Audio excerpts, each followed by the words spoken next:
എൻ്റെ പേര് Joy C L. ഞാൻ തൃശ്ശൂർ കുരിയച്ചിറ നിവാസിയാണ്. ചില കാര്യങ്ങൾ നിങ്ങളോട് സംസാരിക്കാനാണ് ഞാനിപ്പോൾ ഈ വീഡിയോ ചെയ്യുന്നത്.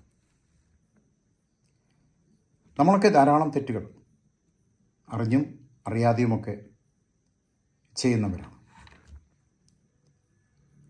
ഇത്തരം തെറ്റുകൾ ജീവിതത്തിൽ പല പ്രശ്നങ്ങൾ പലപ്പോഴും ഉണ്ടാക്കിയിട്ടുമുണ്ടാകാം. പക്ഷേ ആരാണ് പറഞ്ഞത് എന്നറിയില്ല. Even your worst mistakes have the potential to be your best teachers provided you are willing to learn. നിങ്ങൾ പഠിക്കാൻ തയ്യാറാണെങ്കിൽ നിങ്ങളുടെ ഏറ്റവും മോശമായ തെറ്റുകൾക്ക് പോലും നിങ്ങളുടെ മികച്ച അധ്യാപകനാകാനുള്ള കഴിവുണ്ട്.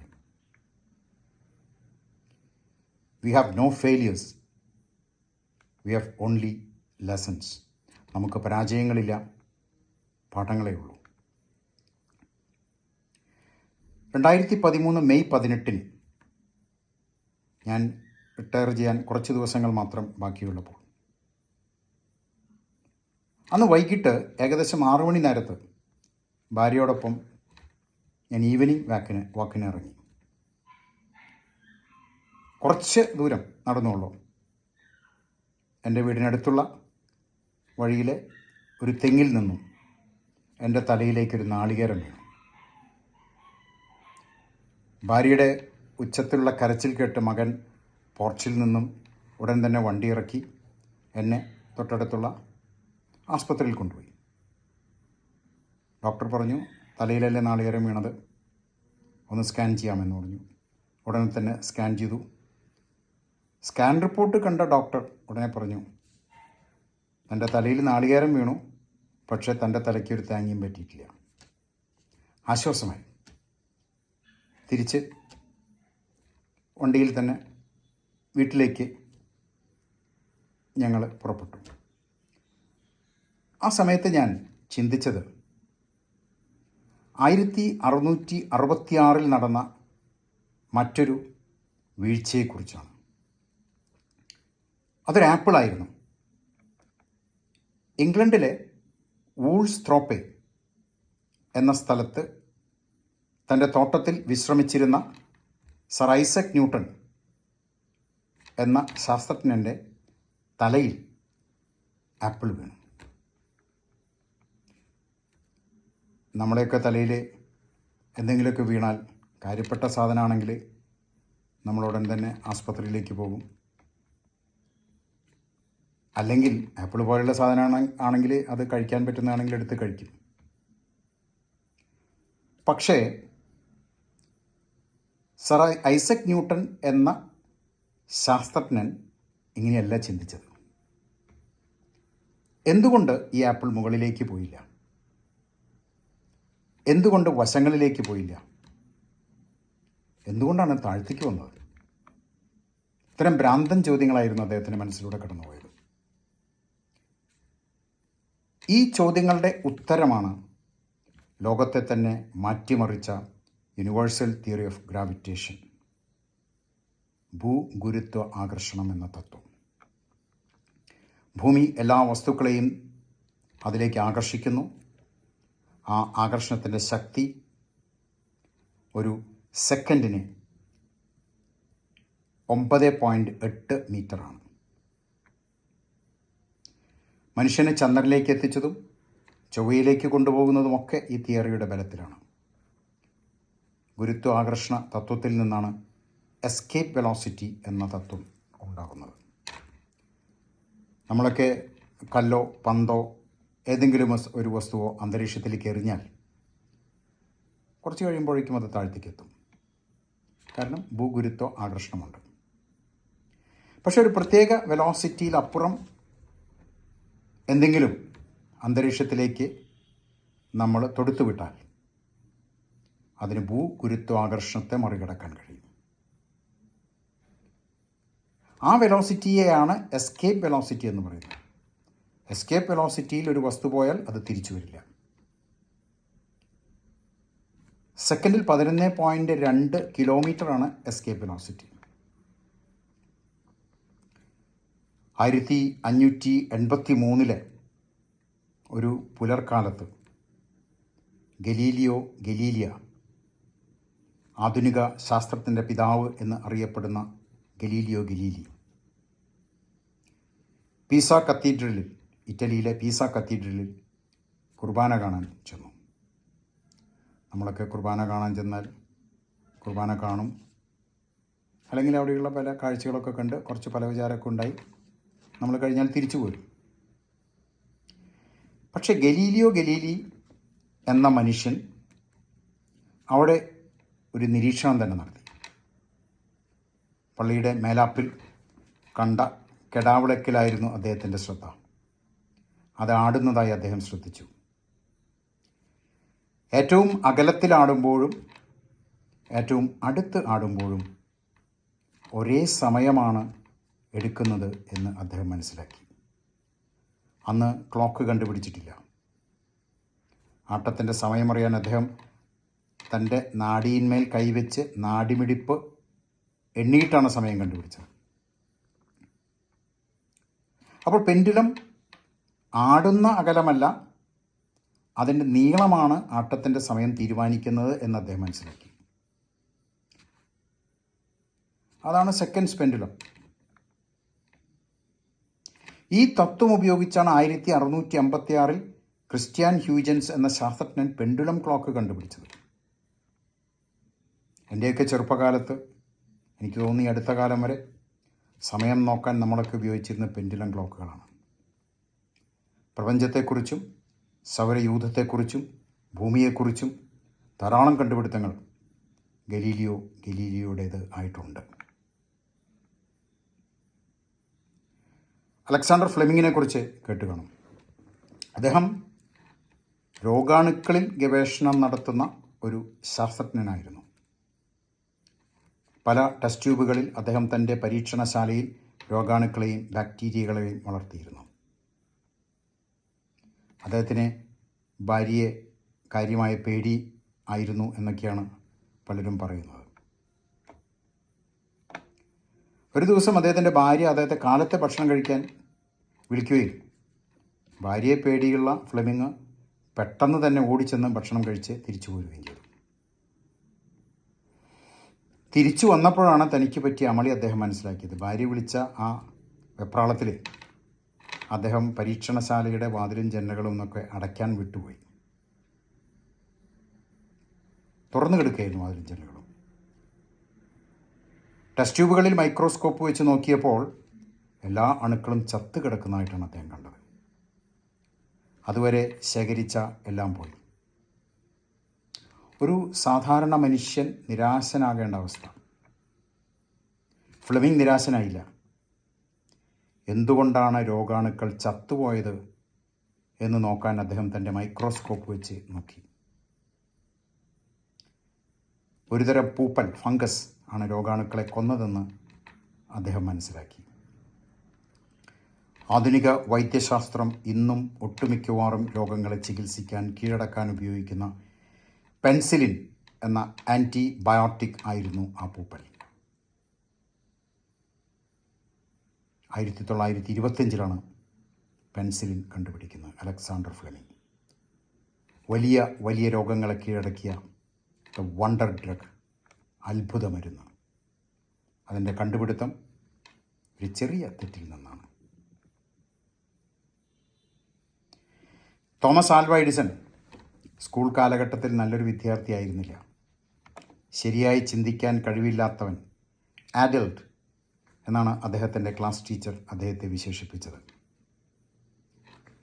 ഇത് കേട്ട അമ്മയ്ക്ക് ദേഷ്യം വന്നിട്ട് അവനെ സ്കൂളിൽ നിന്നും കൊണ്ടുപോയി വീട്ടിലിരുത്തിയാണ് പഠിപ്പിച്ചത്. അതുകൊണ്ട് തന്നെ ഔപചാരികമായ വിദ്യാഭ്യാസം അദ്ദേഹത്തിന് ലഭിച്ചിരുന്നില്ല.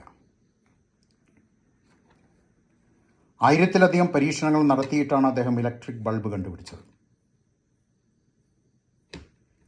1000 പരീക്ഷണങ്ങൾ കഴിഞ്ഞപ്പോൾ, പരാജയപ്പെട്ട 1000 പരീക്ഷണങ്ങൾ കഴിഞ്ഞപ്പോൾ ഒരാൾ അദ്ദേഹത്തോട് ചോദിച്ചു, പരാജയപ്പെട്ട 1000 പരീക്ഷണങ്ങളെക്കുറിച്ച് താങ്കൾക്ക് നിരാശയുണ്ടോ എന്ന്. അതിന് അദ്ദേഹം കൊടുത്ത മറുപടി ശ്രദ്ധേയമാണ്. ഞാൻ ഇതുവരെ പരീക്ഷിച്ച 1000 വിധത്തിൽ ഇലക്ട്രിക് ബൾബ് ഉണ്ടാക്കാൻ പറ്റില്ല എന്ന് ഞാൻ കണ്ടുപിടിച്ചു.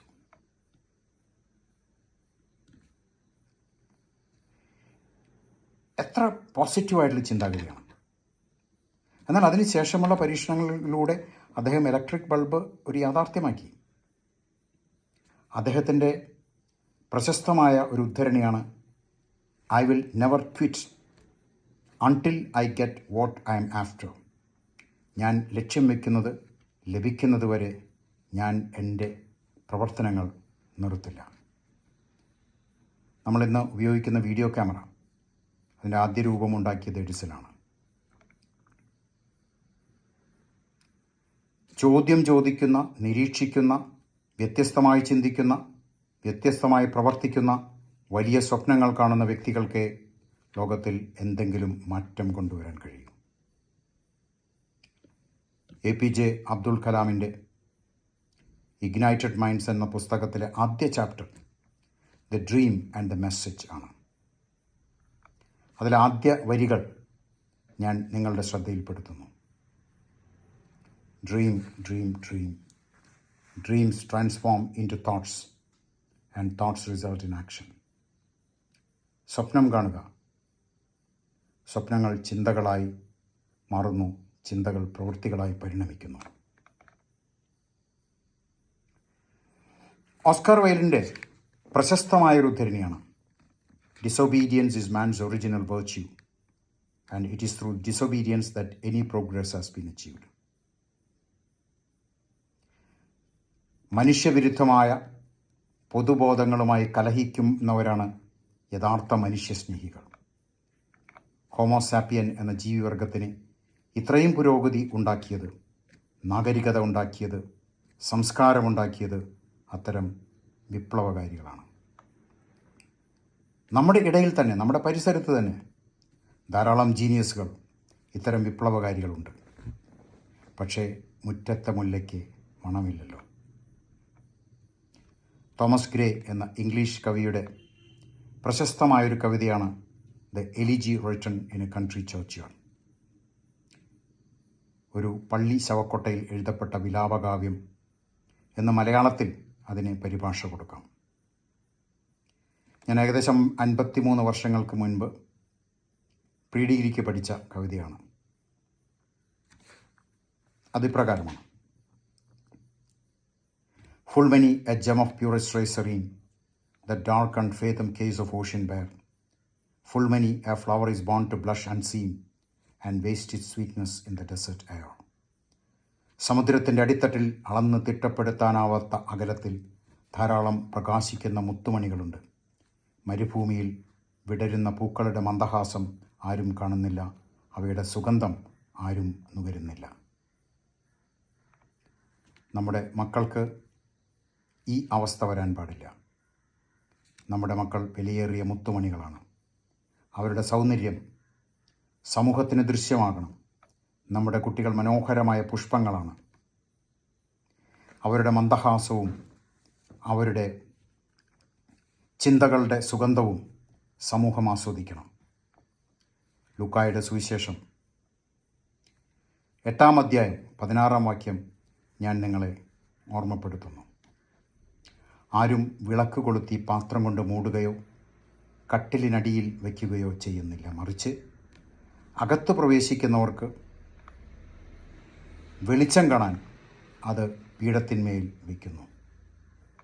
ഒരു വിളക്കും മറഞ്ഞിരിക്കാൻ പാടില്ല. കഴിവുള്ളവരെ നമ്മൾ സമൂഹത്തിൽ വെളിപ്പെടുത്തണം. വിളക്കിൻ്റെ പ്രകാശം എല്ലാവർക്കും അനുഭവിക്കാൻ കഴിയണം. മത്തായിയുടെ സുവിശേഷത്തിൽ താലന്തുകളുടെ ഉപമ നൽകിയിട്ടുണ്ട്. അതെല്ലാവർക്കും അറിയാവുന്നതാണ്. നമുക്കൊക്കെ ഈ താലന്തുകൾ ടാലൻസ് അത് നന്നായി ഉപയോഗിക്കണം. മൂന്നാമത്തെ ഭൃത്യൻ ചെയ്തതുപോലെ പൂഴ്ത്തി വയ്ക്കുകയല്ല, ഒന്നാമത്തെ ഭൃത്യനെ പോലെ കഴിവുകൾ ഉപയോഗിച്ച് കൂടുതൽ നേടുകയാണ് വേണ്ടത്. നമ്മൾ ന്യൂട്ടനെയും ഐൻസ്റ്റൈനെയും ഗലീലിയെയും ഫ്ലെമിങ്ങിനെയും എഡിസനെയും കുറിച്ച് കുട്ടികൾക്ക് പറഞ്ഞു കൊടുക്കാറുണ്ട്. പക്ഷേ നമ്മുടെ അയൽവക്കത്ത് അത്തരം ജീനിയസുകളുണ്ട്. നേരത്തെ പറഞ്ഞ പോലെ അത്തരം വിപ്ലവകാരികളുണ്ട്.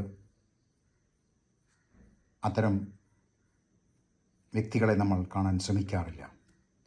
മുറ്റത്തെ മുല്ലയുടെ മനോഹാരിതയും സുഗന്ധവും നമുക്കെന്നും അന്യമാണ്.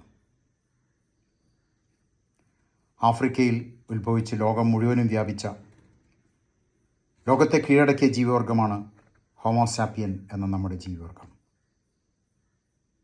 2 കാലിന്മേൽ എഴുന്നേറ്റ് നിന്ന് കൈകൾ സ്വതന്ത്രമായതാണ് നമ്മുടെ പരിണാമത്തിലെ നിർണായക ചുവടുവയ്പ് എന്ന് നരവംശ ശാസ്ത്രജ്ഞന്മാർ അനുമാനിക്കുന്നു.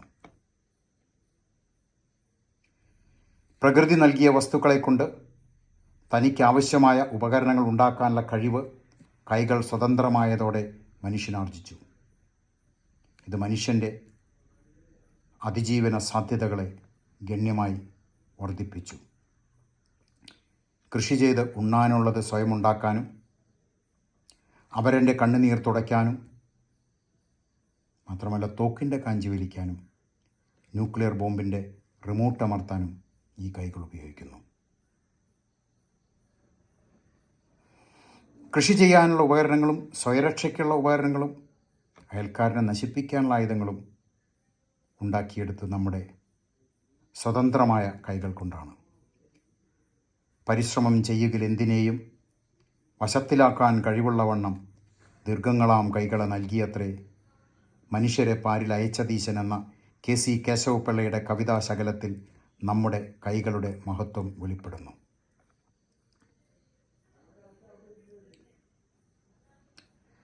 മനുഷ്യൻ്റെ ഓരോ കണ്ടുപിടുത്തത്തിലും അവൻ്റെ കൈകളും കണ്ണുകളും തലച്ചോറും തമ്മിലുള്ള ഏകോപനവും മറ്റു മനുഷ്യരുമായുള്ള സഹവർത്തിത്വവും നമുക്ക് കാണാൻ കഴിയും. പ്രകൃതിയുമായുള്ള ഇടപഴകലും ഉണ്ടാകും.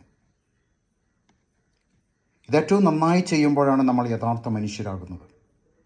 വേണ്ടത് വേണ്ടപ്പോൾ വേണ്ടതുപോലെ ചെയ്യുന്നവനാണ് മനുഷ്യൻ എന്നാണ് റഷ്യൻ സാഹിത്യകാരനായ മാക്സിം ഗോർക്കി പറഞ്ഞിട്ടുള്ളത്.